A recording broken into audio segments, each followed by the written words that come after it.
todos, bienvenidos al video de hoy aquí en Nebula Sci-Fi, tu canal de historias de sci-fi, creepypasta y terror espacial. Antes de empezar, dime en los comentarios de dónde eres y a qué hora estás escuchando. Si quieres apoyar el canal y ayudar a que siga existiendo, puedes invitarme un café. Las instrucciones están en el comentario fijado. Si no puedes, no hay problema. Simplemente deja tu like en este video y suscríbete si eres nuevo por aquí. Ahora sí, vamos con el video. El silencio, aquí en el sur de Alaska, no es una ausencia de sonido, sino una presencia tangible, una que se aferra a la piel como la escarcha y susurra advertencias que solo el alma puede oír. Recuerdo el crujido de la nieve bajo mis botas, un ritmo constante hacia lo desconocido, y el eco de otro crujido, el de la confianza rota hace una vida. Mi nombre es Dr. Elias Vance, paleoclimatólogo, o al menos eso decía la etiqueta oficial de mi asignación. La verdad, como casi todo en este relato, era una criatura mucho más escurridiza y con colmillos más afilados. La misión: estudiar anomalías climáticas preservadas en el permafrost profundo bajo la imponente cordillera Chugach, una tapadera tan fina como el hielo primaveral sobre un abismo. El helicóptero nos había depositado, a mí y a mi escaso equipaje, en una plataforma barrida por el viento que parecía un altar a la desolación. Aurora Deep, así se llamaba la instalación, aunque su nombre evocaba luces celestiales mientras su realidad se hundía en las entrañas más oscuras de la Tierra. Me recibió el director Jacob Richardson, un hombre cuya sonrisa parecía tallada en hielo, profesional, pero desprovista de calor genuino. Sus ojos, sin embargo, albergaban un brillo febril, una convicción que trascendía la mera dedicación científica. Había algo en su apretón de manos, firme, casi posesivo, que erizó el vello de mi nuca y despertó fantasmas que creía enterrados bajo décadas de autoimpuesta penitencia. Descendimos en un ascensor industrial que parecía perforar el mismo núcleo del planeta. Cada nivel anunciado por una voz metálica era un paso más hacia una opresión palpable. El aire se volvía más denso, cargado con el olor acre del ozono y algo más, algo primordial y vagamente metálico, como sangre antigua derramada sobre circuitos fríos. Las paredes de roca viva, reforzadas con acero y surcadas por cables gruesos como serpientes, rezumaban una humedad helada. La sensación de estar atrapado, de que las montañas mismas se cerraban sobre mí, era abrumadora, y con ella la vieja y conocida punzada de culpa, la memoria de haber revelado un secreto infantil, el escondite de mi hermano, y las consecuencias que destrozaron su inocencia y nuestro lazo. La justificación oficial de mi presencia era mi experiencia en núcleos de hielo y paleoclimas. Debía analizar muestras extraídas de profundidades nunca antes alcanzadas, buscando registros de eras olvidadas. Pero la magnitud de Aurora Deep, su secretismo casi paranoico, los guardias armados con miradas vacías apostados en cada intersección, todo gritaba que aquello era mucho más que una simple investigación geológica. Era un mausoleo de verdades incómodas, un laboratorio donde se diseccionaba lo impensable. Y yo, con mi historial de silencios culpables, sentía que me habían convocado no por mi pericia, sino por mi capacidad para guardar secretos, aunque estos me devoraran por dentro. Richardson me condujo a través de un laberinto de pasillos estériles, iluminados por una luz blanca que eliminaba cualquier sombra, cualquier matiz. Su trabajo aquí, Dr. Vance, dijo su voz resonando ligeramente en el confinado espacio, será fundamental para comprender los ciclos más profundos de este planeta. ciclos que han permanecido ocultos, esperando el momento adecuado para revelarse. Sus palabras eran ambiguas, cargadas de un significado que se escurría entre los dedos como arena fina. Había una expectativa en su tono, como si yo fuera una pieza clave en un rompecabezas cósmico que apenas comenzaba a vislumbrar. La opresión no era solo física, era una carga psíquica que se asentaba en mis hombros. Cada puerta sellada, cada código de acceso, cada mirada inquisitiva del personal uniformado me recordaba la fragilidad de la libertad y la facilidad con la que la verdad podía ser encarcelada. Pensé en mi hermano, en su rostro surcado por lágrimas después de que mi indiscreción lo expusiera a la crueldad de otros niños. Aquel día aprendí el poder destructivo de una palabra mal guardada, y desde entonces el silencio se había convertido en mi refugio y mi prisión. Aurora Deep parecía exigir ese mismo silencio, pero a una escala que helaba la sangre. Nos detuvimos ante una puerta de acero reforzado que llevaba la designación Laboratorio Primario de Muestreo. Richardson colocó su mano en un escáner biométrico. «Aquí es donde comenzará su viaje, doctor», afirmó, y la puerta se deslizó con un silbido neumático, revelando una caverna vasta, apenas contenida por la ingeniería humana. El aire que emanaba de su interior era aún más frío, anormalmente frío, y traía consigo ese aroma metálico intensificado, casi como el aliento de una bestia dormida. Me pregunté qué bestias yacían realmente en las profundidades de esta montaña, y si mi presencia aquí era para estudiarlas o para alimentarlas. La sensación de déjà vu era casi insoportable, no del lugar en sí, sino de la situación. Yo, en posesión de un conocimiento que no debía compartir, enfrentándome a la posibilidad de que mi inacción o mi palabra pudieran desencadenar consecuencias imprevistas. El trauma de mi infancia era una herida siempre abierta, y Aurora Deep parecía diseñada para hurgar en ella con dedos helados. La sonrisa de Richardson se amplió mínimamente, como si pudiera leer mis pensamientos más íntimos. «Bienvenido al futuro, doctor Vance, o quizás al pasado más remoto que pueda imaginar». El eco de sus palabras se mezcló con el zumbido distante de maquinaria pesada y el goteo constante de agua de condensación en algún lugar profundo. Me adentré en el umbral, consciente de que cada paso me alejaba más de la cordura y me acercaba a un abismo del que quizás nunca podría regresar. Pero la pregunta que realmente me carcomía era otra, una que se negaba a ser formulada. ¿Qué horrores aguardaban realmente en las profundidades de Aurora Deep? Y estaba yo, una vez más, a punto de ser cómplice de un silencio que devoraría almas y arrastraría consigo la poca paz que había logrado construir. Los protocolos de seguridad en Aurora Deep eran una pesadilla burocrática llevada al extremo de la paranoia.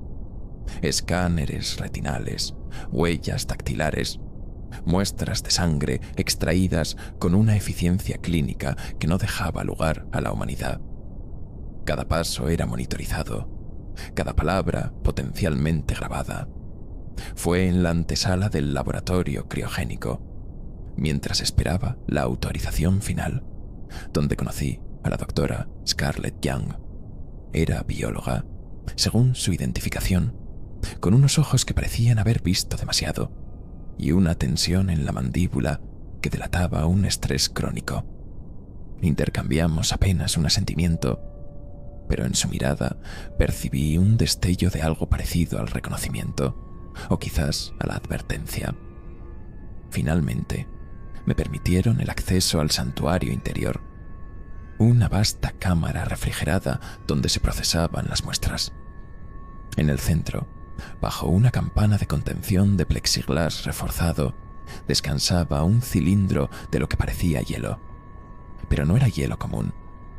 Era de un negro profundo, casi opalescente, con vetas que parecían absorber la luz. Emanaba un frío que reptaba por la espina dorsal, ajeno a cualquier ley termodinámica conocida.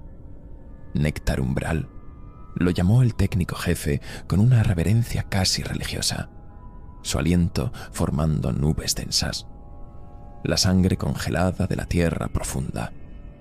Sentí una atracción y una repulsión simultáneas, una curiosidad malsana que me recordó la fascinación infantil por lo prohibido.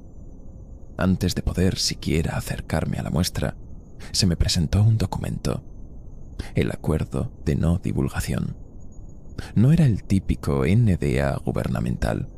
Sus cláusulas eran draconianas, sus penalizaciones equivalentes a traición. Mientras leía las intrincadas frases legales que me ataban a un secreto absoluto, la imagen de mi hermano volvió con una claridad dolorosa. Sus ojos pequeños, inundados de lágrimas, mirándome con una mezcla de incredulidad y odio después de que mi lengua suelta revelara la ubicación de su preciado fuerte en el bosque. El bolígrafo tembló en mi mano. Firmar aquello era como rubricar mi propia sentencia, un pacto con una oscuridad que aún no comprendía, pero cuya presencia ya me asfixiaba. La doctora Young estaba al otro lado de la sala, observando un monitor con datos fluctuantes, pero sentí su mirada sobre mí. Cuando levanté la vista, ella apartó la suya rápidamente, pero no antes de que viera la sombra de inquietud que la cruzó. ¿Sabía ella algo que yo no? ¿Era su tensión una respuesta al ambiente opresivo o a la naturaleza misma de lo que se estudiaba aquí? El aire en el laboratorio era gélido, pero un sudor frío me recorría la espalda. Cada firma en documentos similares a lo largo de mi carrera había sido una formalidad. Esta se sentía como un rito de iniciación a un culto siniestro. El técnico me instó a firmar. Es procedimiento estándar, doctor, para proteger la integridad de la investigación. Su voz era neutra, pero sus ojos evitaban los míos. ¿Cuántas veces se había repetido esa frase en aquel lugar para encubrir qué verdades inconfesables? El recuerdo de la voz quebrada de mi hermano preguntándome: ¿por qué, Elías? ¿Por qué me traicionaste? Resonó en mi mente. Tragué saliva, el nudo en mi garganta apretando con fuerza. La culpa era un sabor amargo, familiar, y aquí, en este sótano del mundo, amenazaba con ahogarme de nuevo. Coloqué la punta del bolígrafo sobre la línea punteada. El simple acto de ejercer presión se sintió monumental. Era un umbral, y al cruzarlo, sabía que no habría vuelta atrás. Las implicaciones de lo que se investigaba aquí, la razón de tanto secretismo, comenzaban a tomar una forma vaga y monstruosa en mi imaginación. ¿Qué era realmente el néctar umbral? ¿Y por qué su estudio requería un juramento de silencio tan absoluto, tan aterrador? La pluma rasgó el papel.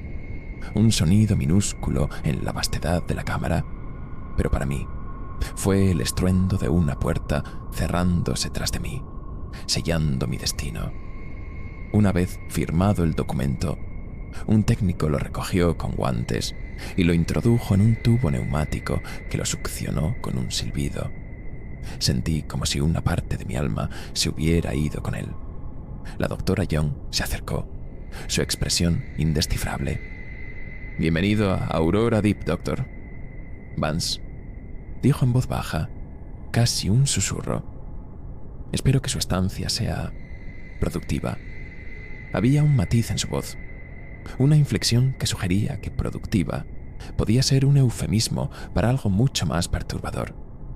Su mirada se detuvo un instante en mis manos, aún ligeramente temblorosas.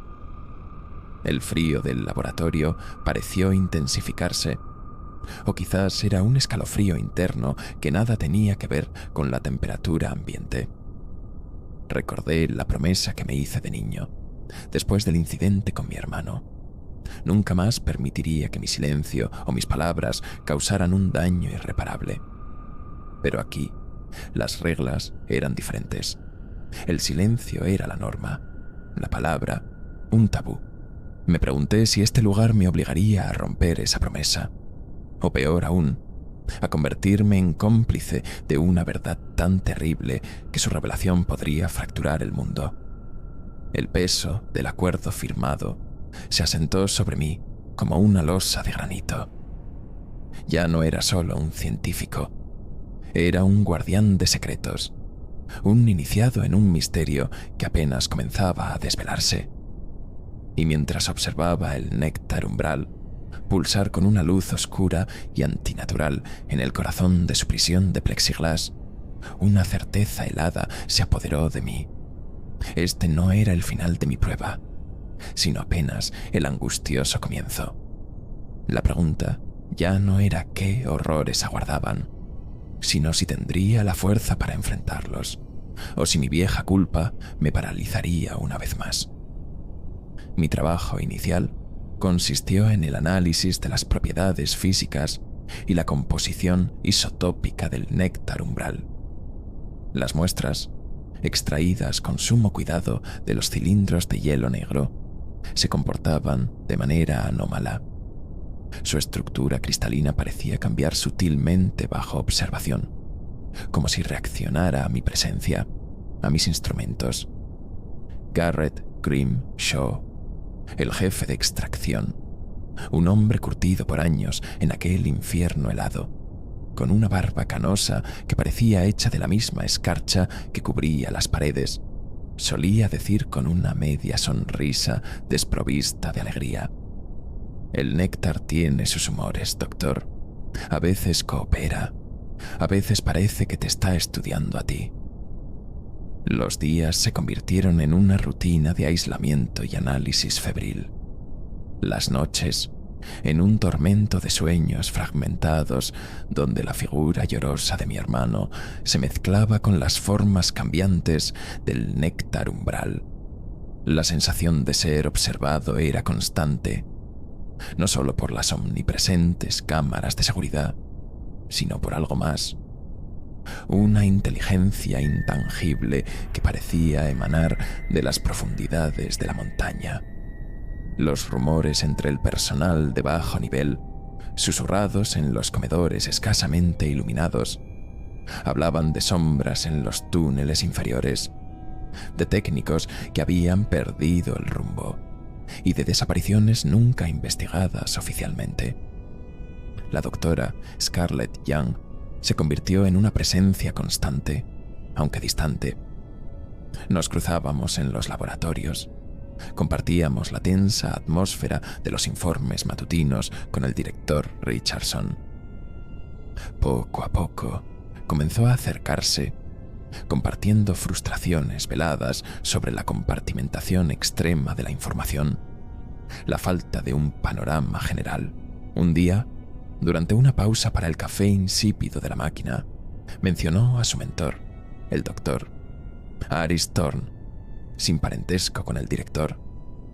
«Era un brillante geoquímico», dijo, su voz apenas un murmullo. Estaba fascinado con las anomalías energéticas del néctar. Luego, simplemente, desapareció. Trasladado, dijeron. Pero sus notas, las pocas que pude recuperar, hablaban de patrones inteligentes. Empecé a notar que el néctar umbral no solo reaccionaba a la observación, parecía comunicarse, no con palabras, sino con fluctuaciones en su densidad, con cambios en su firma térmica que se correlacionaban con eventos sísmicos menores, o incluso con estados de ánimo alterados en el personal cercano. Era una idea descabellada, propia de la pseudociencia, pero los datos eran tercos.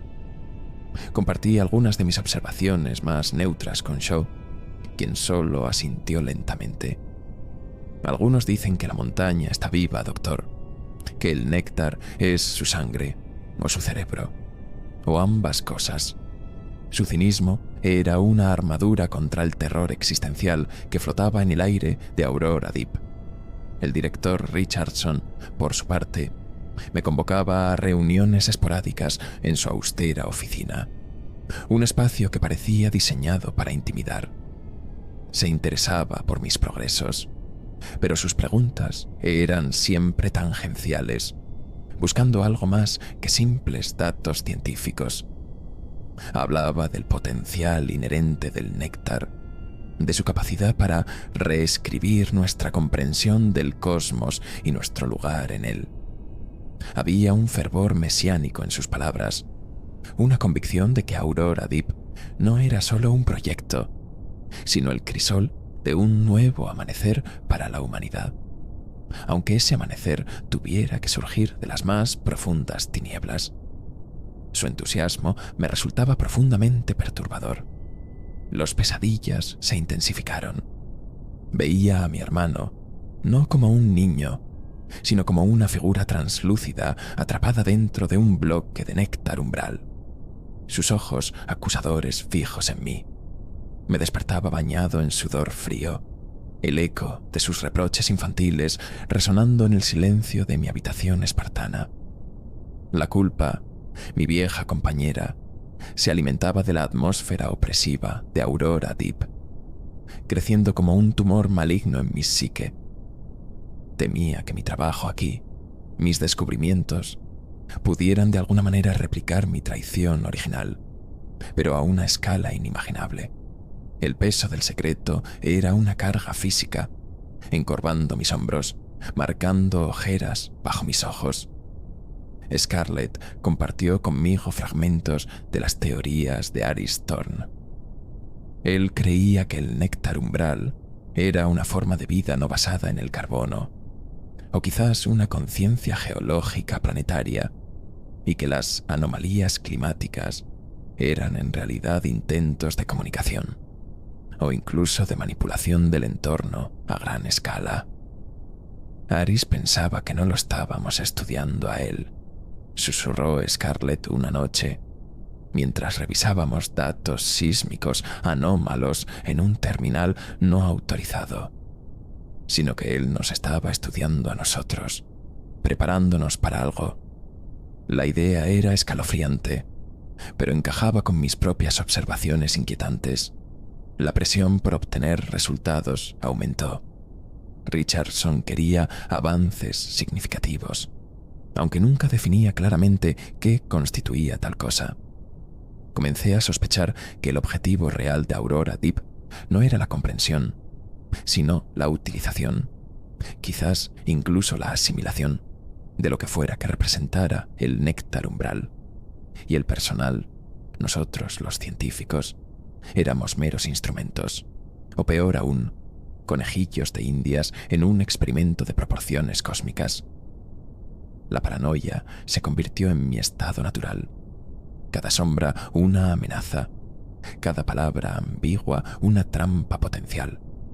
Una tarde, mientras calibraba un espectrómetro de masas, sentí una vibración sutil recorrer el suelo del laboratorio, una pulsación rítmica que no correspondía a ninguna actividad sísmica registrada ni al funcionamiento de la maquinaria. Duró solo unos segundos, pero fue inconfundible. Cuando miré hacia la muestra de néctar umbral en la cámara de contención, juraría que sus vetas oscuras brillaron con una intensidad momentánea, como si respondieran a un estímulo invisible. Garrett Shaw, que estaba cerca, simplemente levantó una ceja y murmuró: «La montaña suspira de vez en cuando, doctor. No se preocupe demasiado». Pero su intento de tranquilidad sonó hueco, como el preludio de una catástrofe inminente. La nueva beta de néctar umbral había sido descubierta a una profundidad sin precedentes, en una sección del complejo subterráneo conocida ominosamente como el nivel ébano. El aire allí abajo era más denso, más frío, y el silencio, si cabe, más opresivo. El doctor Kenji Tanaka Un sismólogo meticuloso y normalmente reservado formaba parte del equipo de extracción. Recuerdo su nerviosismo aquella mañana. Sus manos temblaban ligeramente mientras ajustaba su equipo de protección. Quizás presintió algo, una vibración anómala en la roca, una advertencia silenciosa de la montaña. Yo mismo sentí una opresión en el pecho, una aprensión irracional que atribuía al cansancio acumulado, pero que debería haber escuchado. El incidente ocurrió con una rapidez aterradora, una fluctuación imprevista en la presión del túnel de perforación, un chorro de gas helado y oscuro que escapó de una fisura. Tanaka, que estaba más cerca, recibió el impacto directo en el brazo expuesto por un desgarro momentáneo en su traje. El protocolo de contaminación se activó instantáneamente. Sirenas ululando, luces rojas bañando los túneles en un resplandor infernal. Pero ya era demasiado tarde. La transformación de Kenji fue grotesca, una profanación de la forma humana. Su piel, donde el gas había hecho contacto, se oscureció casi al instante, adquiriendo la tonalidad opalescente del néctar umbral. Venas negras, gruesas como raíces retorcidas, se extendieron desde el punto de impacto, reptando bajo su piel como parásitos hambrientos. Sus ojos se dilataron hasta que solo quedó un abismo oscuro, y de su garganta brotaron sonidos guturales, frases inconexas en un lenguaje que no era de este mundo. Murmuraba sobre el tejedor, sobre el coro que se acerca, sobre patrones que se completan. Lo vi paralizado por el horror, y una oleada de culpa me golpeó con la fuerza de un ariete. Había sentido que algo andaba mal con esa beta, una inestabilidad en las lecturas preliminares, pero no dije nada, temiendo parecer alarmista, temiendo el desdén de Richardson. Mi silencio, una vez más, había precedido al desastre. Tanaka fue reducido por los equipos de seguridad y arrastrado, convulsionando y farfullando, hacia las profundidades de la sección de aislamiento biológico. El director Richardson llegó al nivel ébano poco después, su rostro una máscara de controlada preocupación, aunque en sus ojos distinguí un destello de anticipación. Minimizó el incidente ante el resto del personal, hablando de un riesgo calculado, de sacrificios necesarios para el avance del conocimiento. Sus palabras eran frías, deshumanizadoras, y la forma en que me miró, como si supiera de mi vacilación previa, me heló hasta los huesos. ¿Acaso este horror formaba parte de su progreso? Scarlett estaba devastada. Conocía a Tanaka. Habían colaborado en varios proyectos. Elías, me dijo esa noche, su voz temblorosa, sus ojos enrojecidos, eso que decía Kenji, sobre el tejedor, los patrones. Aris, mi mentor, empezó a escribir cosas así en sus últimos cuadernos antes de desaparecer. Frases idénticas. La conexión era innegable y aterradora. El néctar umbral no era una sustancia inerte, era un agente de transformación, una conciencia alienígena que se infiltraba y reescribía a sus víctimas desde dentro. Y Aris Thorn no había sido trasladado. Probablemente había sufrido un destino similar al de Tanaka. La atmósfera en Aurora Deep se volvió irrespirable. El miedo era una niebla densa que se filtraba por cada rendija. Los técnicos trabajaban en silencio, con la mirada huidiza, evitando cualquier tema que no fuera estrictamente técnico. Las desapariciones, supe entonces, no eran rumores, eran hechos encubiertos. El aislamiento biológico era un eufemismo para un laboratorio donde se estudiaba y quizás se intentaba controlar a los transformados. ¿Cuántos Tanakas, cuántos Aris Thorns había habido antes? La pregunta me atormentaba, alimentando mi creciente paranoia y mi insoportable culpa. El director Richardson, lejos de mostrarse cauteloso tras el incidente, pareció volverse más audaz, más abiertamente mesiánico en sus discursos al personal directivo. Hablaba de la próxima etapa de la evolución humana, de la necesidad de abrazar el cambio, por radical que sea. Su fanatismo era palpable, y comencé a sospechar que él no veía la transformación de Tanaka como un accidente, sino como una manifestación, quizás incluso una bendición, del poder del néctar umbral. La idea de que el líder de Aurora Deep estuviera no solo al tanto, sino posiblemente en connivencia con la entidad que llamaban el Tejedor, era una perspectiva aterradora. Mi investigación sobre el néctar umbral adquirió una nueva urgencia, un nuevo matiz de desesperación. Ya no buscaba solo comprender sus propiedades, buscaba una debilidad, una forma de contrarrestar su influencia, una manera de redimir mi silencio. Pero cuanto más profundizaba, más complejo y formidable parecía ser. Sus patrones de energía eran increíblemente sofisticados, sugiriendo una inteligencia que operaba a niveles que apenas podíamos concebir. Era como un niño tratando de entender el funcionamiento interno de una supercomputadora. Estábamos irremediablemente superados. Una noche, revisando los registros sísmicos del día del incidente de Tanaka, descubrí una anomalía. Justo antes de la fuga de gas, hubo una emisión de energía altamente coherente desde las profundidades bajo el nivel ébano, un pulso deliberado, casi como una señal. No fue una fluctuación aleatoria, fue un acto intencionado. El néctar o el tejedor no había atacado por accidente, había elegido a Tanaka. Y la pregunta que me taladraba la mente era: ¿quién sería el siguiente? ¿Y qué pasaría si mi propia investigación, mi propia curiosidad, me convertía en un objetivo? El silencio en mi habitación era absoluto, pero en mi cabeza el coro de Tanaka comenzaba a susurrar: la fuga del doctor. Tanaka del módulo de aislamiento biológico nivel Omega desafió toda lógica y protocolo de contención. Las paredes eran de acero reforzado, la puerta sellada con múltiples cerrojos magnéticos y vigilada constantemente. Sin embargo, una mañana, simplemente no estaba. No había señales de lucha, ni brechas en la seguridad.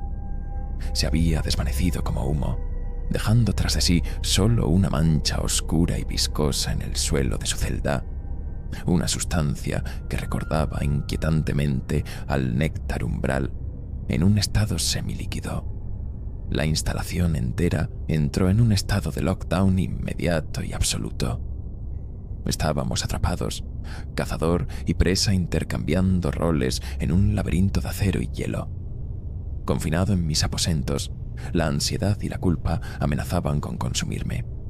Fue entonces cuando recordé una anomalía que Scarlett había mencionado, una antigua red interna de datos, supuestamente desactivada, pero que a veces emitía señales débiles, un fantasma en la máquina que los administradores de sistemas no habían logrado purgar del todo.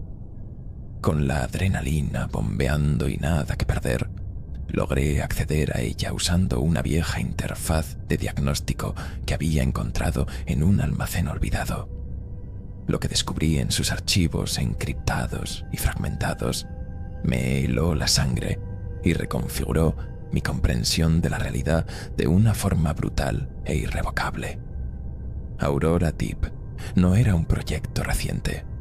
Sus orígenes se remontaban a finales de los años 40, poco después de Roswell. Los documentos hablaban de un descubrimiento primordial en el sur de Alaska, no de un artefacto estrellado, sino de algo inherente a la Tierra, una presencia antigua despertada por las primeras pruebas atómicas. El néctar umbral, o como lo llamaban en esos primeros informes, corazón de Erebus, era reconocido como una entidad consciente, vasta y de origen desconocido, posiblemente extraterrestre, pero profundamente arraigada en el planeta. El tejedor, como lo había llamado Tanaka, era su nombre en clave más reciente. Pero la revelación más demoledora, la que hizo que el suelo pareciera desaparecer bajo mis pies, concernía a la infame Área 51. Lejos de ser el epicentro de la investigación alienígena, los archivos detallaban con una frialdad burocrática cómo la base de Nevada y toda la mitología ovni que la rodeaba habían sido deliberada y meticulosamente fabricadas, alimentadas y mantenidas por diversas agencias gubernamentales. Era una obra maestra de la desinformación, una cortina de humo gigantesca diseñada para desviar la atención pública y la de inteligencias extranjeras del verdadero secreto. Las operaciones como Aurora, Deep y otros nodos similares, discretamente establecidos en los rincones más remotos y olvidados del globo, donde se estudiaba y se intentaba interactuar con estas presencias primordiales. Mientras asimilaba el impacto de esta conspiración de escala planetaria, un archivo de video se autoejecutó en mi terminal. Era una grabación de seguridad de los últimos momentos de Tanaka en su celda de aislamiento, justo antes de su fuga. La calidad era granulada, pero inconfundible. Tanaka, o lo que quedaba de él, ya no parecía completamente humano. Su silueta era fluctuante. Sus contornos se difuminaban como tinta en agua. Se giró hacia la cámara, y aunque no podía distinguir sus rasgos, sentí una inteligencia fría y penetrante observándome a través del tiempo y el espacio. Entonces, habló. Su voz una cacofonía de susurros superpuestos, el coro que había mencionado. El tejedor despierta. Los hilos se tensan. La humanidad será entretejida en el gran patrón. El coro aguarda. La figura de Tanaka pareció licuarse, fluyendo hacia una rejilla de ventilación increíblemente pequeña. Una hazaña físicamente imposible para un ser humano. Se deslizó a través de ella sin esfuerzo, como si las leyes de la física ya no se aplicaran a él. La pantalla se quedó en negro por un instante, y luego un texto apareció, escrito en la misma fuente críptica de los archivos antiguos. Elías, el tejedor te conoce. Tu silencio pasado puede ser perdonado. Tu culpa, absuelta. Únete al patrón. Ve la verdad. En ese preciso instante, el mecanismo de cierre de mi puerta emitió un chasquido metálico y se abrió con lentitud. Una invitación silenciosa a la oscuridad. El miedo era un nudo helado en mi estómago, pero la mención de mi silencio pasado, de mi culpa, me golpeó con una fuerza personal. ¿Cómo podía saberlo? ¿Era el tejedor una entidad telepática? ¿O había accedido a mis propios registros psicológicos, a mis más íntimos temores? La oferta de absolución era una tentación perversa, una daga retorciéndose en mi herida más profunda.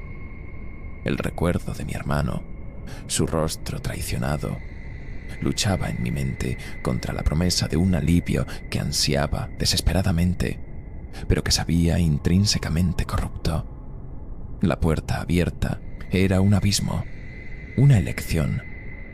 Podía quedarme allí, esperar a que los guardias me encontraran, convertirme en otra pieza anónima en el juego de Richardson.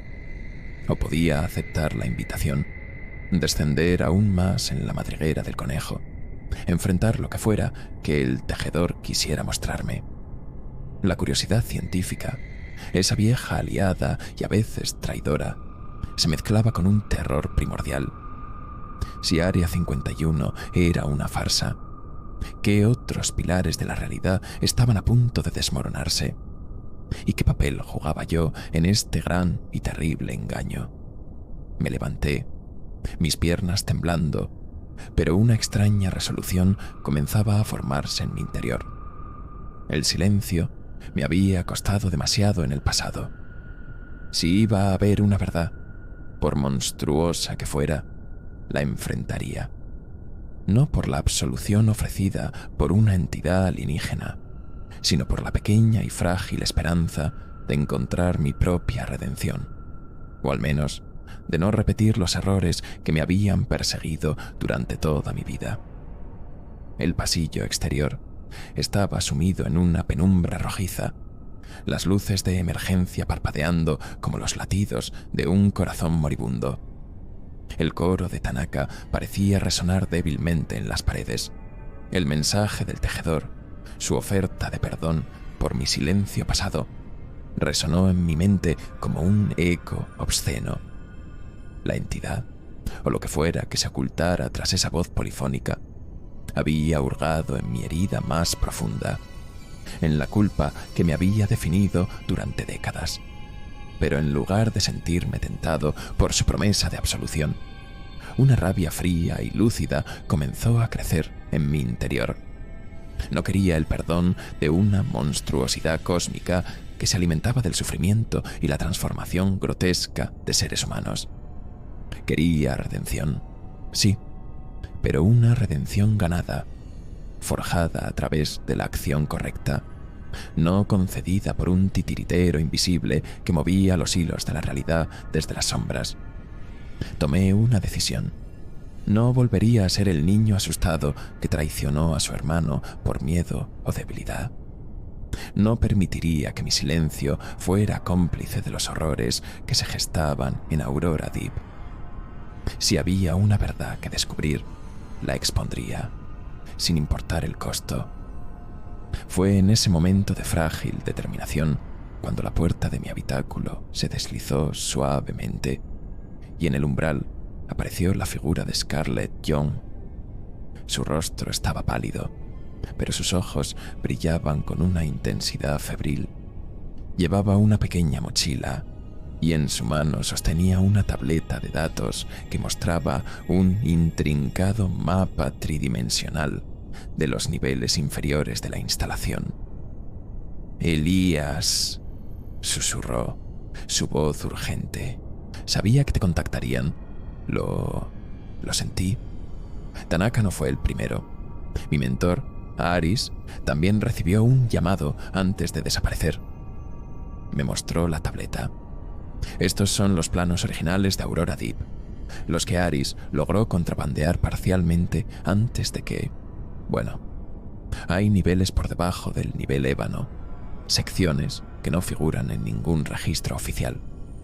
Allí es donde realizan los experimentos más antiguos, los más peligrosos. Creo que allí encontraremos respuestas. Y quizás, añadió con un hilo de voz cargado de una esperanza desesperada, pruebas de lo que le ocurrió a Eris. Su plan era rudimentario, casi suicida: utilizar los conductos de ventilación y los túneles de servicio olvidados para llegar a esas profundidades prohibidas. Era una locura, pero en sus ojos vi el mismo fuego que comenzaba a arder en mí, la misma necesidad de arrancar la verdad de las garras de aquella oscuridad devoradora. El miedo seguía allí, un compañero helado y persistente, pero ahora estaba acompañado por una determinación que no había sentido en años.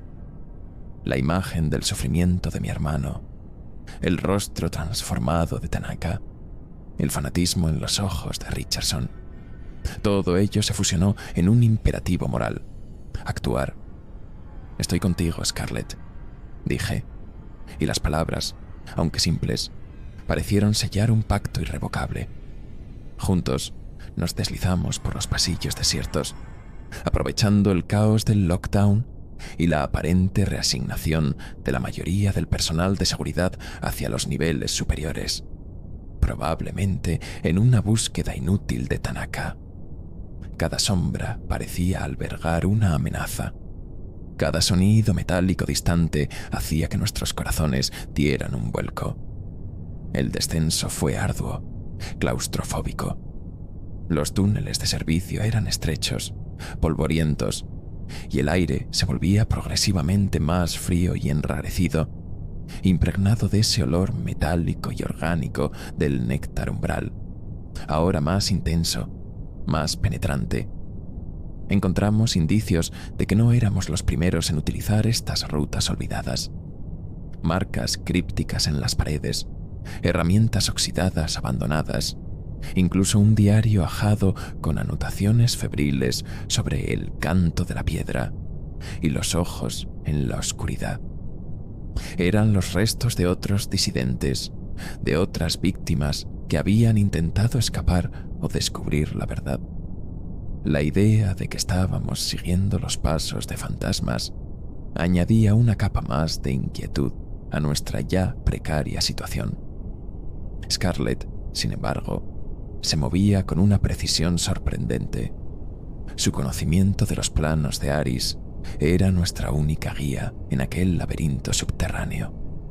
El trauma de mi infancia, la culpa por mi traición, ya no era una fuerza paralizante, sino un combustible. Cada paso que dábamos hacia las profundidades era un acto de rebelión contra mi propio pasado, contra la pasividad que me había atormentado. Si iba a enfrentarme a una entidad que se jactaba de conocer mis secretos más oscuros, lo haría con los ojos abiertos, no como un suplicante buscando absolución, sino como un testigo dispuesto a arrancar la verdad de sus fauces. La promesa del tejedor de perdonar mi silencio era una burla, porque el verdadero perdón solo podía venir de mí mismo, y solo si lograba actuar con la valentía que me había faltado de niño. Alcanzamos una escotilla de mantenimiento, que según los planos de Aris, conducía a una sección de los laboratorios primordiales, sellada oficialmente hacía décadas tras un incidente catastrófico. El metal estaba helado al tacto, y un leve zumbido, una vibración casi imperceptible, emanaba del otro lado. Scarlett me miró, sus ojos reflejando una mezcla de miedo y determinación. ¿Listo?, preguntó, su voz apenas un susurro. Asentí, aunque la palabra listo parecía una broma cruel ante lo desconocido que nos aguardaba. Este era el punto de no retorno, el verdadero descenso al corazón de las tinieblas de Aurora Deep. Con un esfuerzo conjunto, logramos girar la rueda oxidada que sellaba la escotilla. Un soplo de aire viciado y anormalmente frío nos golpeó en el rostro, trayendo consigo un aroma dulzón y nauseabundo, como flores marchitas mezcladas con ozono y metal quemado. La oscuridad al otro lado era casi total, pero en ella creí distinguir un resplandor débil y pulsante, como el latido de un corazón enfermo. El coro de Tanaka, los susurros del tejedor, parecían más cercanos ahora, no solo en mi mente, sino vibrando en el mismo aire que respirábamos. Estábamos a punto de entrar en el Sancta Sanctorum de la entidad, y no tenía ni idea de si saldríamos con vida o con nuestra cordura intacta. La escotilla se abrió a una caverna inmensa, mucho más vasta de lo que los planos sugerían, una catedral subterránea de horror geológico. Las paredes rezumaban una sustancia oscura y brillante, el néctar umbral en su estado más puro y activo, formando intrincadas redes que pulsaban con una luz interna y enfermiza. En el centro de la caverna, una colosal estructura bioorgánica se alzaba como un árbol petrificado y corrupto, sus ramas retorcidas alcanzando el techo invisible. Era el corazón palpitante del tejedor, una manifestación física de la entidad que había estado susurrando en los rincones oscuros de Aurora Deep. El aire vibraba con su poder, una presión tangible que aplastaba los sentidos. Dispersas por la caverna, como frutos podridos caídos de aquel árbol infernal, había cámaras de estasis improvisadas, nichos excavados en la roca donde yacían las falas Totecelaó. Eran seres humanos, o lo que quedaba de ellos, grotescamente fusionados con el néctar umbral. Algunos estaban inmóviles, sus cuerpos transformados en esculturas vivientes de carne y piedra oscura. Otros se agitaban débilmente, susurrando fragmentos del coro, sus ojos vacíos fijos en la estructura central. El hedor a descomposición y a ozono era abrumador. Scarlett ahogó un grito, reconociendo en una de las figuras fusionadas los restos de un uniforme que perteneció a su mentor, Aris Thorn. De las sombras surgió una figura, o más bien, una distorsión en el aire, una silueta hecha de oscuridad y luz parpadeante. Era Tanaka, o la cáscara que el tejedor había animado. Bienvenidos, hijos del patrón efímero. Su voz era una legión de susurros, el coro hecho carne, o casi. El tejedor los esperaba. Tu curiosidad, Elías, tu anhelo de redención, tu dolor, Scarlett, por el que fue entretejido antes que tú. La entidad nos conocía, había anticipado cada uno de nuestros movimientos, cada una de nuestras motivaciones más íntimas. Nos había atraído a su telaraña. En ese momento, de un túnel lateral, apareció el director Jacob Richardson, flanqueado por guardias armados cuyos ojos tenían el mismo brillo vacío y fanático que los suyos. Impresionante, ¿verdad, doctor? Vance, dijo Richardson, su voz llena de un orgullo demencial, mientras contemplaba la abominación central, la cuna de la nueva humanidad. Esperaba que su intelecto lo guiara hasta aquí. El tejedor ve un gran potencial en usted. Intentó, una vez más, su discurso sobre la trascendencia, sobre la belleza de ser subsumido en la conciencia colectiva del coro, una sinfonía donde el dolor individual se disolvía en la gloria del todo. El tejedor, a través de Tanaka, intensificó su asalto psíquico. Me ofreció visiones, un universo interconectado, galaxias naciendo y muriendo en una danza cósmica perfectamente orquestada. Y luego, la imagen más cruel, mi hermano sonriéndome, perdonándome. Únete a nosotros, Elías, susurró el coro. El dolor cesará, la culpa será borrada, serás completo.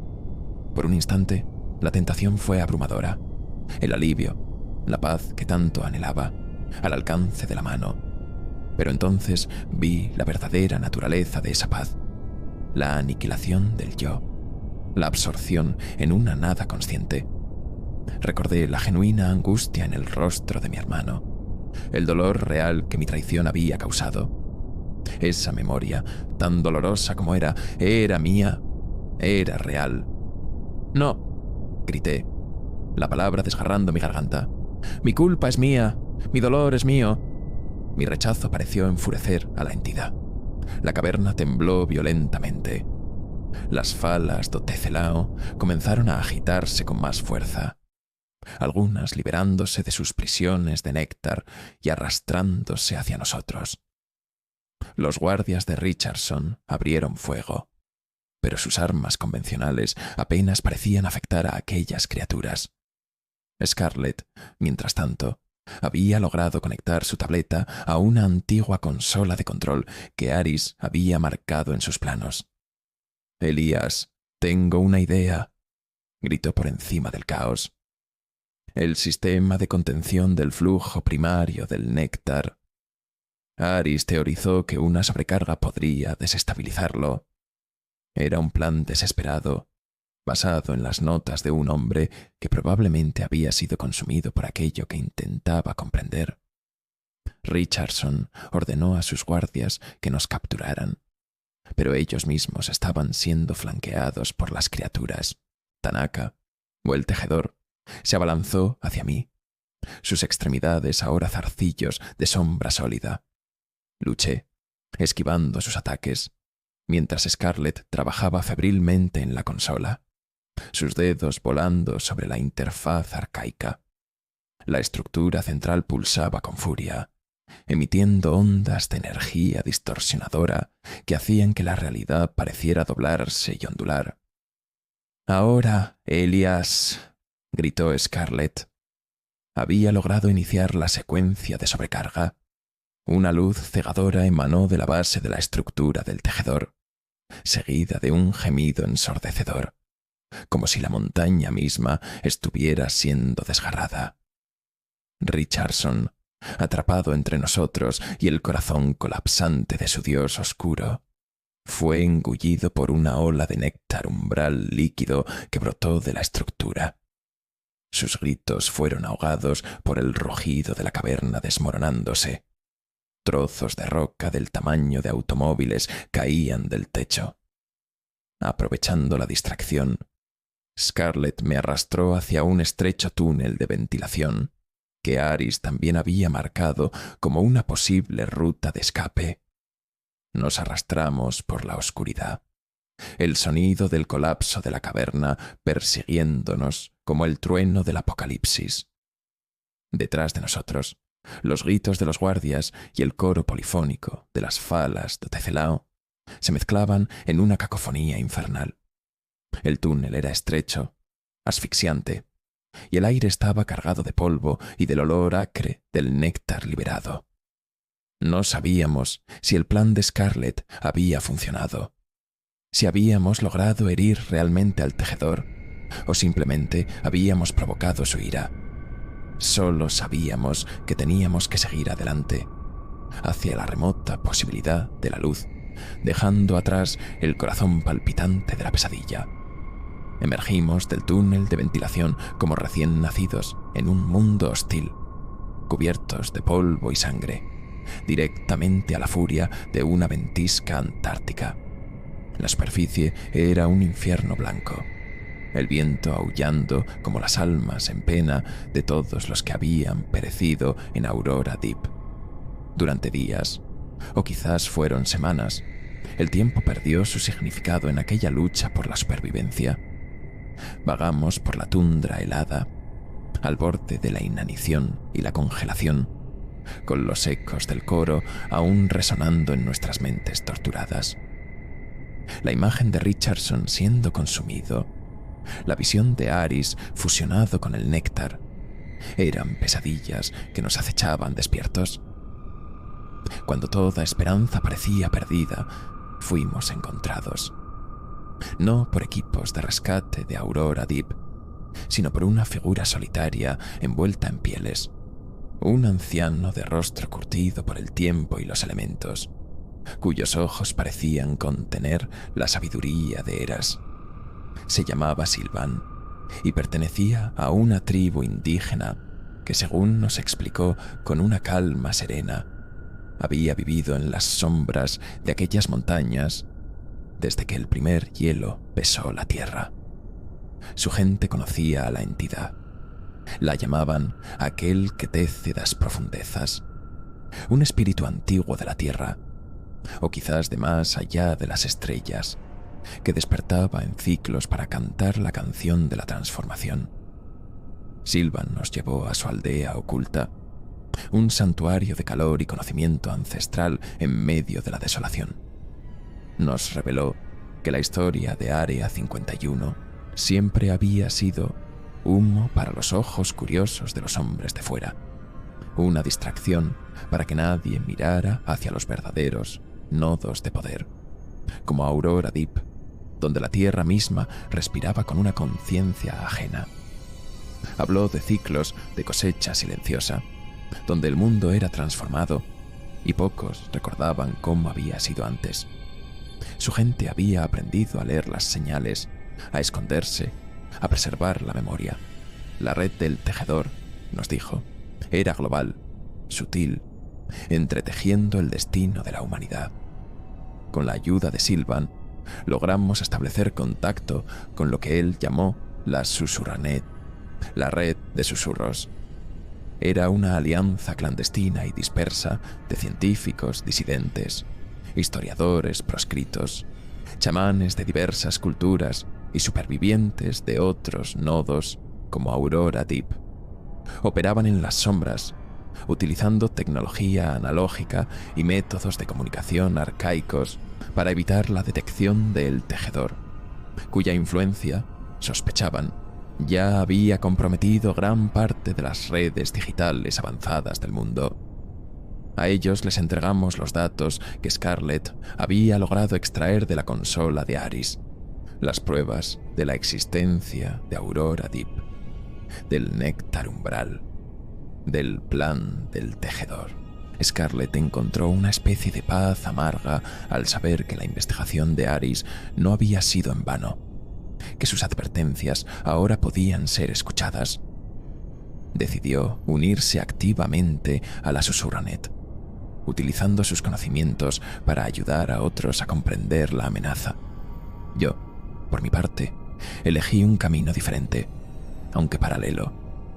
La culpa por mi hermano seguía allí, una cicatriz profunda, pero ya no me paralizaba. Se había transformado en un motor, en una necesidad imperiosa de dar testimonio, de asegurarme de que otros no cayeran en el silencio que casi me consume. Ahora vivo en la clandestinidad, moviéndome constantemente, cambiando de identidad, siempre un paso por delante de las sombras que sé que me buscan. He dedicado mi vida a difundir la verdad, a través de canales seguros, a aquellos que están dispuestos a escuchar. La historia de Aurora Deep, la farsa de Área 51, la amenaza del tejedor y su coro inminente. Sé que nunca podré borrar completamente mi error de infancia, pero quizás, solo quizás, al romper este nuevo silencio, al alertar al mundo sobre la oscuridad que se cierne bajo nuestros pies, pueda encontrar una forma de redención. El tejedor está en todas partes, en los avances tecnológicos inexplicablemente rápidos, en los patrones climáticos cada vez más erráticos, en los susurros de locura que parecen extenderse por el tejido social. Su preparación para el coro, la gran transformación, está en una fase avanzada. Los nodos de poder como Aurora Deep son solo los corazones visibles de una red que se extiende por todo el planeta, invisible, paciente, tejiendo nuestro futuro. La verdadera batalla no se libra en los cielos de Nevada, sino en las profundidades de nuestra propia ignorancia, en nuestra voluntad de enfrentar una verdad que podría destrozar nuestra concepción del universo y de nosotros mismos. Todavía temo el silencio, pero ahora mi voz, aunque sea un susurro en la tormenta que se avecina, es mi única arma. Y mientras escribo estas palabras, siento las vibraciones, el pulso de la tierra bajo mis pies, más fuerte, más insistente. Aquel que desde las profundezas está despertando por completo. El coro se acerca, y me pregunto cuántos elegirán escuchar antes de que la canción final comience, y el mundo que conocemos sea entretejido en un nuevo y aterrador patrón.